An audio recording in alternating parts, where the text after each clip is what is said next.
The meeting lasted 11 minutes, but the sentence that stayed with me came at exactly 9:14 a.m., right after HR slid the rejection packet across the conference table and told me I should be grateful to still have a seat at the company during restructuring. I remember staring at the untouched coffee beside her laptop while the CFO's niece, a 26-year-old marketing coordinator with 6 months of experience, stood outside the glass wall smiling at congratulations that were supposed to be mine. I'd spent 4 years building the compliance systems that kept the company alive during 2 federal reviews, but suddenly HR claimed I lacked executive warmth. What they really meant was that I documented everything. Every altered invoice. Every deleted vendor trail. Every reimbursement approved at 1:12 in the morning from the CFO's corporate account. I stayed quiet while they escorted me back to my desk like I was unstable, and by lunchtime the entire office already knew I'd lost the promotion. What nobody knew was that 37 minutes before that meeting started, an external compliance auditor had emailed me asking one very specific question about offshore vendor payments, and I had already answered with attachments. I was 29, senior compliance analyst, and the person executives called whenever they needed problems cleaned quietly before quarterly reports went public. For 4 years, I worked 60-hour weeks without missing deadlines, without office politics, without becoming the loud woman people in corporate offices punish first. I learned early that competence makes insecure executives nervous, especially when you remember details they hoped everyone else forgot. The promotion to Director of Internal Controls had practically been unofficially confirmed for months. My manager told me twice to start thinking strategically like leadership. The CFO personally asked me to help rewrite audit procedures in February. Even the executive assistant had already requested my updated bio for the company website. Then suddenly, 3 days before final interviews, HR stopped replying to my emails. My calendar invite disappeared. Internal documents I created were reassigned to the CFO's niece, Vanessa, who still asked me how to export PDFs correctly. By Monday morning, they announced her promotion during the leadership meeting, while I sat in the second row pretending not to notice people avoiding eye contact. The humiliation itself wasn't even the worst part. It was watching HR protect executives so confidently, because they genuinely believed nobody inside that building had enough evidence to hurt them. The first thing I did after the meeting was print every approval log connected to the Hawthorne vendor accounts before IT restricted my permissions, because people panic when they think you're emotional, but they get careless when you stay calm. At 11:43 a.m., Vanessa walked into my office wearing the navy blazer HR probably told her made her look executive, then asked if I could help explain the quarterly compliance dashboard, since she'd be presenting it to senior leadership on Friday. She said it softly, almost apologetically, which somehow made it worse. I looked at her for 3 seconds before turning my monitor toward her and calmly explaining how the reporting system flagged duplicate payments over $10,000. Halfway through the explanation, her expression changed. "Wait," she said, pointing at one of the highlighted entries. "Why are these all connected to executive approvals?" I told her she should probably ask her uncle. She laughed nervously like it was a joke, but she stopped asking questions after that. Around 1:20 p.m., I received an email from HR titled Professional Conduct Reminder documenting concerns about my visible disappointment during the promotion announcement. The message included a warning against creating hostile workplace discomfort for newly appointed leadership. I read it twice, then forwarded it directly into a private folder labeled Legal. 20 minutes later, the external compliance auditor emailed again, asking whether reimbursement approvals from the CFO's office required dual authorization under federal reporting guidelines. I answered carefully, attaching 6 months of time-stamped approval records, including one reimbursement processed at 2:07 a.m. for a consulting vendor that technically didn't exist before January. By 3 p.m., the office already felt different. Executives who normally ignored compliance suddenly started whispering near conference rooms. Finance assistants kept getting called upstairs. Someone from legal requested archived procurement records dating back 18 months. Then at 4:16 p.m., my direct manager, Ethan, closed my office door and sat across from me without speaking for almost 10 seconds.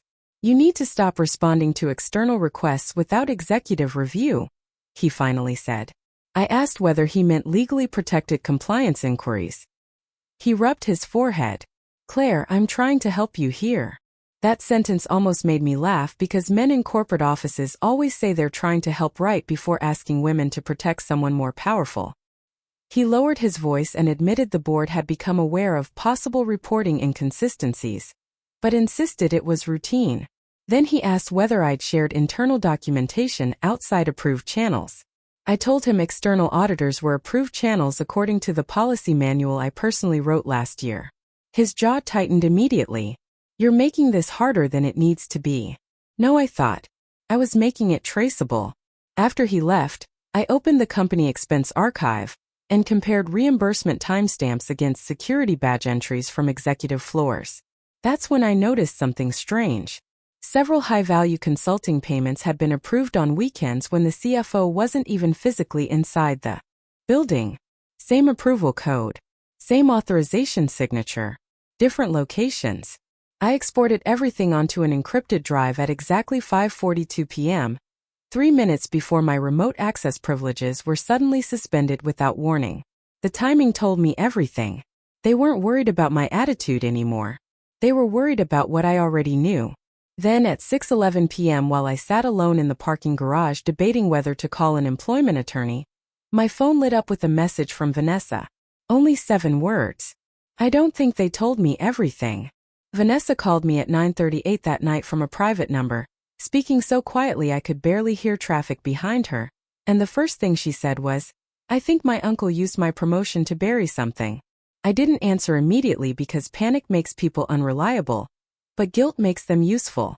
She explained that after the announcement meeting, the CFO pulled her into his office and warned her not to access archived vendor files without approval from finance leadership.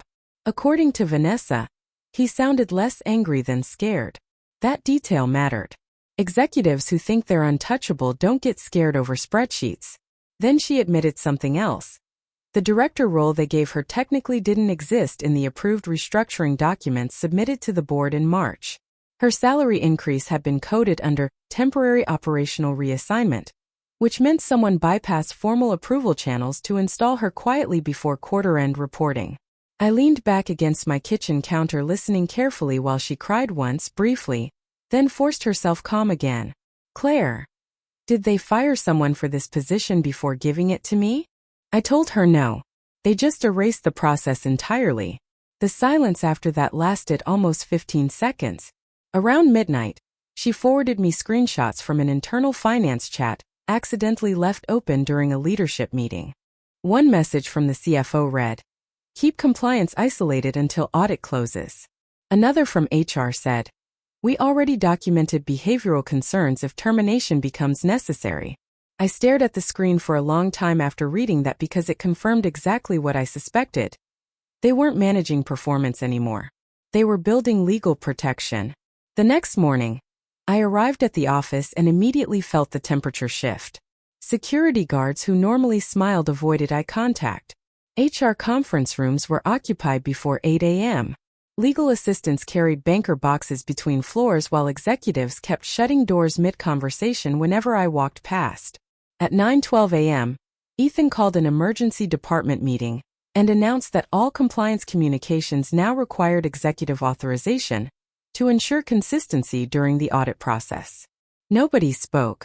Then he looked directly at me and added, "This includes external correspondence." The message wasn't subtle. After the meeting ended, one of the accounting analysts slipped a folded sticky note onto my desk while pretending to hand me revised invoices. It contained only a conference room number and a time, 12:30 p.m. When I arrived, the external auditor was already waiting inside with corporate legal counsel present through video conference. The auditor introduced herself as Denise Holloway and immediately asked whether I had concerns about retaliation connected to ongoing financial reviews. Legal interrupted before I could answer, insisting the company maintained strict non-retaliation standards. Denise looked unimpressed. She slid a printed spreadsheet across the table containing 12 consulting vendors flagged for irregular approval patterns. 5 matched the files I exported the previous evening. Then she asked the question that changed everything. "Can you confirm whether the CFO's office bypassed secondary authorization protocols after February 17th? The room went complete. Still, legal counsel stopped typing. I remember hearing the air vent above us louder than anyone breathing. I answered carefully, sticking only to documented facts. Yes, approvals changed after February 17th. Yes, dual verification controls were disabled temporarily. Yes, I raised concerns internally on March 3rd through official reporting channels. Denise asked whether HR followed up on those concerns. I handed her a printed copy of the professional conduct reminder email they sent after my promotion rejection. Legal's face changed instantly. Not dramatically. Just enough. Enough to know they understood how bad this looked if regulators connected retaliation to financial reporting complaints. The meeting ended 27 minutes later, but before Denise disconnected, she said one sentence I'll never forget. Ms. Bennett, I strongly recommend you preserve every communication you receive from this point forward. At 3:47 p.m., HR emailed me requesting my presence for a performance review discussion, scheduled the following morning. Attached was a disciplinary draft accusing me of creating executive distrust during a sensitive organizational transition. They were preparing to sacrifice me before the audit findings became public. Unfortunately for them, the auditors had already started asking who authorized the cover-up.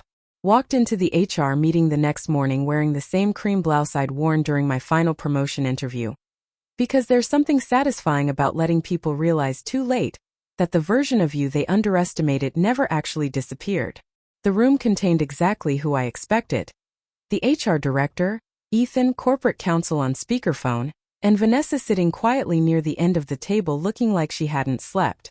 A disciplinary packet waited in front of my chair with my name already printed across the top beside the words, Conduct Review. HR began speaking immediately, rehearsed and clinical, explaining that my communication style during the audit had damaged executive trust and created organizational instability. I let her finish every sentence without interrupting. Then she slid the termination agreement toward me along with 3 months severance and a confidentiality clause prohibiting discussion of ongoing operational matters. I almost admired the timing. They wanted my signature before the board meeting scheduled for noon. You're asking me to sign this before federal auditors complete their review? I asked calmly. Ethan jumped in too quickly, insisting the situations were unrelated. That was his mistake. Nervous people always volunteer extra explanations. I opened the folder slowly and noticed the document timestamp. It had been prepared at 6:14 a.m., nearly 2 hours before the auditors requested additional reimbursement records from finance leadership, which meant they already knew the investigation was escalating before HR officially acknowledged it. I asked whether the company intended to classify my March 3rd complaint as protected compliance reporting. Nobody answered directly. Instead, corporate counsel repeated that the company was committed to professional resolution. Vanessa kept staring at the table the entire time until HR casually mentioned that I should avoid contacting external investigators without authorization from executive leadership. That finally made her look up. You told me this was routine, she said quietly to her uncle, who had entered halfway through the meeting without anyone noticing. The CFO ignored her and focused entirely on me. Claire, sign the agreement and move on professionally, he said, voice controlled but tight around the edges. Dragging this further won't help anyone. That sentence told me the audit was worse than I thought because powerful executives only beg quietly when they know public exposure is unavoidable. I reached into my bag and placed a second folder on the table. Inside were printed approval logs, timestamp records, screenshots from internal finance chats, and copies of the ignored compliance concerns I submitted weeks earlier. The room changed immediately. HR stopped pretending this was about behavior. Ethan leaned back like he physically needed distance from the documents. The CFO flipped through 3 pages before realizing what he was looking at. Weekend approvals connected to non-existent vendors, reimbursement codes linked to offshore accounts, and executive authorization signatures placed from locations outside company systems. Where did you get these? He asked sharply. I reminded him I built the reporting system personally. Then Vanessa spoke again, this time louder. The restructuring documents never approved my promotion, did they? Nobody answered her either. At exactly 11:26 a.m., someone from IT interrupted the meeting and whispered something into corporate counsel's phone speaker. I watched his expression flatten almost instantly. He muted the call, then informed everyone the external auditors had requested immediate preservation of executive email records and financial authorization logs. Not optional. Immediate. The CFO stood up so fast his chair hit the wall behind him. HR looked physically pale. Ethan suddenly became fascinated with organizing papers that no longer mattered. Then the final shift happened. Vanessa turned toward me and asked, "Did they use me because they thought nobody would question a family recommendation?" I held her gaze for a second before answering honestly. "No. They used you because they thought nobody would question replacing me." At 11:41 a.m., every executive phone in the room started vibrating almost simultaneously with the same calendar notification. Emergency board session, mandatory attendance. The compliance audit findings had officially gone public inside the company, and for the first time since this started, nobody at that table had more power than I did. The emergency board session lasted nearly 4 hours, and by the time executives finally started leaving the 12th floor conference room, the entire building felt like a company waiting for impact. Nobody spoke above a whisper anymore. Assistants avoided eye contact. Finance employees kept refreshing internal email feeds like they expected layoffs to appear any second. Around 4:50 p.m., Ethan walked past my office carrying a cardboard archive box instead of his laptop bag, which told me everything before HR officially confirmed it. 15 minutes later, a company-wide email announced that the CFO had been placed on immediate administrative leave pending external review into financial authorization irregularities and compliance process interference. They never used the word fraud. Corporations almost never do at first. But people understand translation. The office went silent after the email hit inboxes. Then came the second announcement.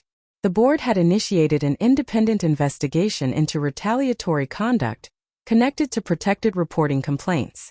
That phrase mattered more than the suspension itself because suddenly HR wasn't investigating me anymore. Federal Compliance Counsel was investigating them. At 5:32 p.m., the HR director who told me to be grateful appeared outside my office holding a folder against her chest like armor. Her makeup looked rushed, her voice unusually careful. "Claire, the board would like to speak with you tomorrow regarding interim leadership support during the audit transition." I almost smiled at the wording. 24 hours earlier they were preparing termination papers. Now they needed operational continuity. What they actually needed was someone who understood the systems well enough to stop regulators from tearing the company apart publicly. She tried explaining that certain decisions may have been influenced by incomplete information, which corporate people say when they're too afraid to admit documented retaliation exists in writing. I let her finish politely, before asking one question. Did HR ever intend to investigate my March 3rd complaint? She hesitated just long enough to answer honestly without speaking. That silence gave me more satisfaction than any apology could have. The next morning, I entered the boardroom at 8 a.m. sharp carrying the same encrypted drive they tried to lock me out from accessing. 6 board members sat around the table beside external counsel and Denise Holloway from the audit team. The atmosphere felt less hostile now and more surgical. One board member, an older woman named Eleanor Price, asked me directly whether I believed executives intentionally manipulated reporting systems to conceal unauthorized payments.